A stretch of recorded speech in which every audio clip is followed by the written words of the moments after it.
This is the second generation of Hyundai's i20 Super Mini. They've given the car a new face to make it look more desirable, but will it maintain its useful practicality for people who want a small car which is big on the inside?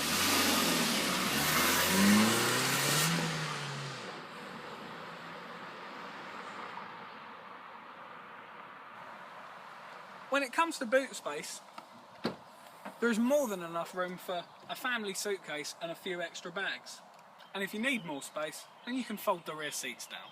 For maximum boot capacity, just remove the rear seat base and fold the rear seat flat. Well, okay, what is space like in the back? Well, if I clamber aboard, there is plenty knee room and generous amount of headroom, so younger children should be perfectly fine. Meanwhile, in the front, the driver and passenger will hardly be falling asleep at the wheel. With the amount of equipment that's on offer, even the entry-level model gets toys like air conditioning, USB connectivity, and traction control. As for getting comfortable, well, there is plenty of adjustment in the seat and steering wheel. The i20, like most Super Minis, comes in either a 3-door or a 5-door and has a list of engines which include a 1.1 litre diesel which can return up to 88 miles to the gallon. As for the others, well, they include a 1.2 and 1.4 litre petrol engine which are quite gutsy when you select the right gear. The i20 is very easy to drive. The clutch is so light and the gear stick you could operate with one finger. But the steering is nice and light around town, which makes a turn in the road a rather easy task with its fairly big turning circle.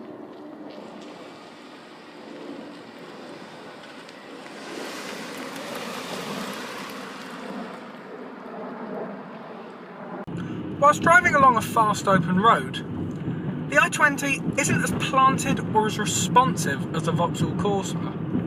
I mean, the steering is a little bit vague, which means the Hyundai has a fair portion of body roll, and therefore doesn't have the joie de vivre of the Suzuki Swift.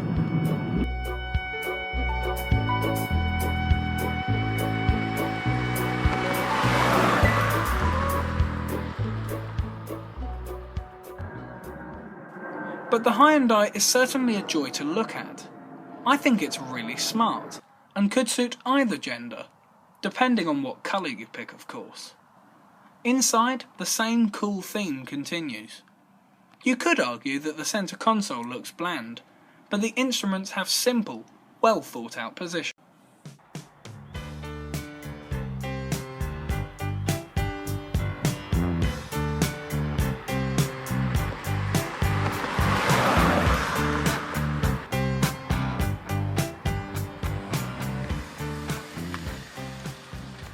Hyundai are slowly developing cars which more and more people are buying. Their i20 is definitely one of them. Why? Well, because it's cheap to buy, cheap to run, cheap to insure, and with a bonus 5-year warranty, it's unquestionably worth considering.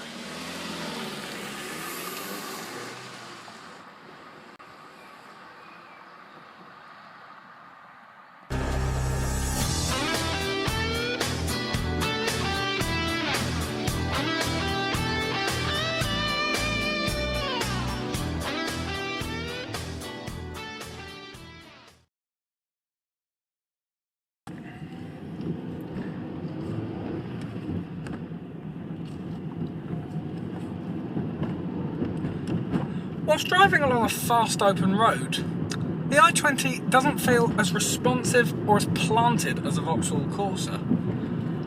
I mean, the steering is a little bit...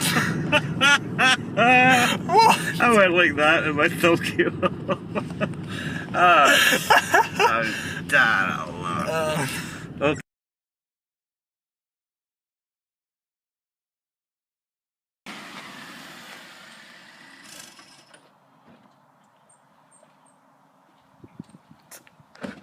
What?